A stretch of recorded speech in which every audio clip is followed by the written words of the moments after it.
How's it going, my food, life-loving friends? If you've been following the series, you know we're going to be making another burger of the day from the Bob's Burgers Burger Book. Today's burger is the I Know Why the Cajun Bird Sings, a seafood-inspired burger with a lot of ingredients.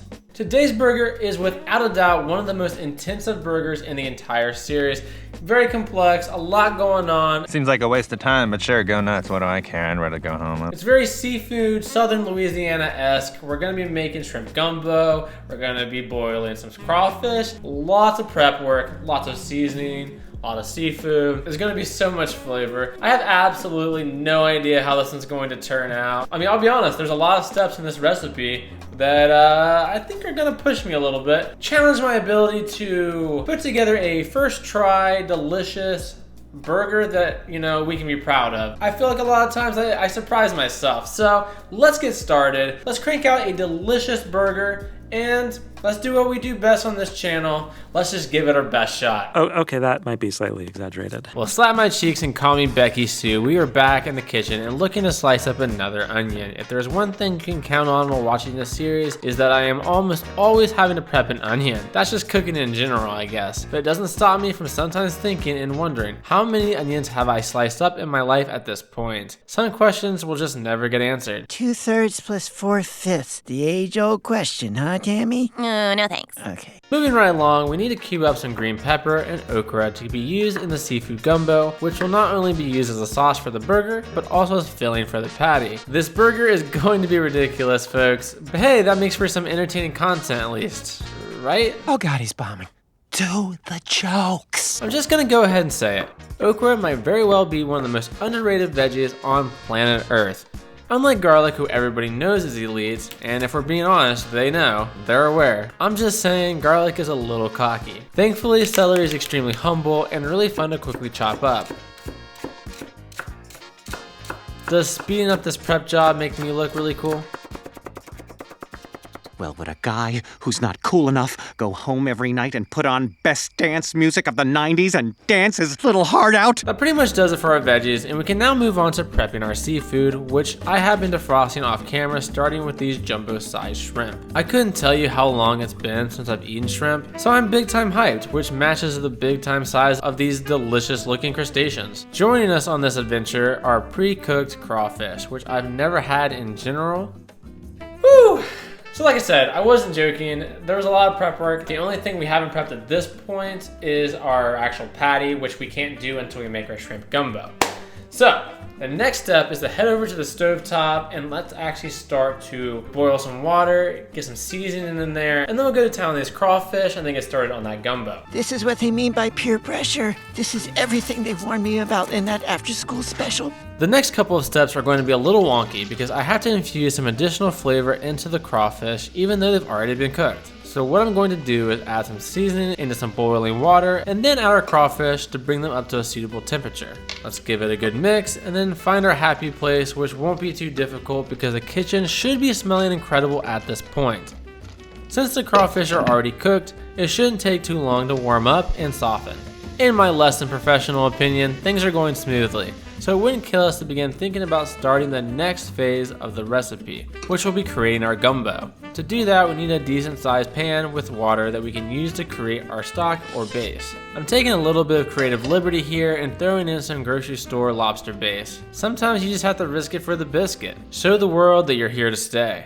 Sup, I'm Matthew Cathy from the mean streets of Fraction Town. Sure, math is tough, but so am I. As I continue to mix our base into our boiling water, I can't help but feel that I wish I had a couple pounds of crab legs to crack open and feast on while making this burger. But since I have a job to do, I must keep my composure and continue to tend to these shrimp who are serving two purposes at one time. The first is that shrimp are super tasty. The second is that the flavor of shrimp is combining with our base, which can only make our gumbo sauce even better. While we let everything infuse, we can start thinking about our veggies. As I throw down some olive oil, I am reminded of one important fact. You never go against the family. Never. That might be true, Linda, but what I meant was that fat carries flavor. So having all of this oil in the pan ready for our veggie combination is very important. As all of our veggies begin to break down in the oil, we will be left with an incredible combination of flavor. Not entirely finished, but I want to move on to working back to our crawfish. And you think that's gonna fly? Going to have to, Teddy, because I'm doing it. Since the crawfish were already cooked, and then we boil them some more, the outer shells will be very soft and easy to manage. But it can also make it kind of tricky to crack, but I had no issue removing all the meat, which you can see here. All things considered, I say this has been a huge success so far. A good bit of the meat is going in the gumbo, but I also plan to finish the burger bill with it as well. You can't go wrong with more meat, but also it looks pretty cool with that pop of red. Anyways, back to those veggies to keep stirring. I'm feeling a little exhausted and might even be dreaming of a timeout here. I'm gonna go treat myself to some low-fat froyo from the gas station. The veggies aren't getting a break though. In fact, we need to introduce them to our good friend, minced garlic, and then continue to mix everything together like we were trapped in some sort of never-ending story, which is fine because it appears that our reward is a full stick of butter, just as the prophecy foretold, which can only mean that we also need to throw in some flour to become a roux. We want to stir quickly to make sure that all of our flour combines well before adding it directly into the other pan that we use to cook our shrimp.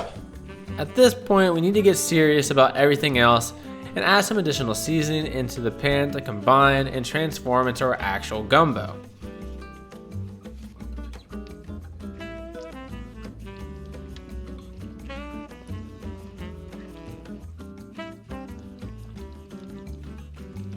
Once the gumbo has been simmering for a while, we can add our shrimp in as well. It's pretty much just a waiting game. Just letting the gumbo change color and combine in flavor. You can add lemon juice if it tastes like something's missing. I'm starving, so let's get out that ground beef and prep this patty. Mama gets what Mama wants. So like I said, this burger is ridiculous, and it doesn't stop here. We're going to add some gumbo to our freshly cooked rice until the rice is nicely coated and moist with the gumbo. And then we're going to take some sausage and work it into our ground beef to create either the most powerful patty to ever exist or a complete abomination begging to be feared by man. We need the patty to split in half so that we're able to stuff the patty and bake it. I'm using a cast iron pan as my baking sheet for this job. The filling for the patty is the rice gumbo mixture we just made. If you're scared at this point, just know that I'm right there with you. I have no idea how this will turn out, which is half the fun. Let's get this bad boy into the oven and then move on to sauteing some collard greens in oil. You guys ready to finish this burger? Wait! There she is. Alright, let's do this. There's really not a lot to what I'm doing. I'm just wanting to heat the leaves up very quickly so that they will wilt and get some nice oily flavor infused into them. And then I'm using the same pan to toast up our buns. And then we should be ready to build our burger. Starting with the bottom bun, followed by our collard greens, top that with our baked stuffed gumbo patty, and then let's layer on the good stuff, gumbo rice, shrimp, and crawfish meat. And then complete with the top bun. Is it a monster or an incredible success? Let's find out.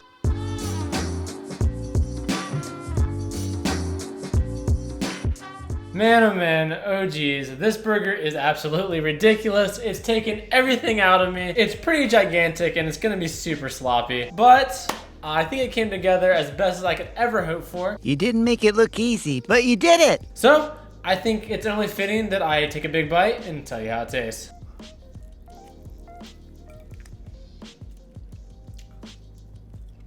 I can confidently say this is the most ridiculous burger I've ever eaten. Individually, everything on this burger tastes really well. The shrimp gumbo is actually really good. The crawfish meat has a lot of seasoning and it's really good. But as a whole, I'm not so sure. There's just too much going on and I don't really think...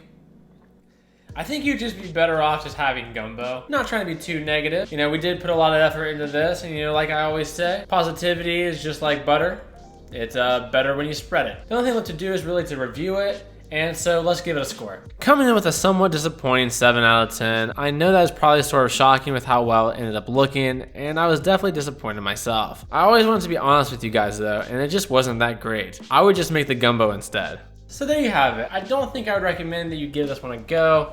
Obviously for fun, you could definitely give it a shot, but if you're looking for a burger that tastes really well, out of this book, I don't think this is the one. Maybe not the complete success, but thanks for watching anyways. I really appreciate it, and I would appreciate it if you enjoyed the content to hit that like button. I'll see you guys next time. Peace. Thanks for feasting with me today, and please subscribe if you liked what you saw.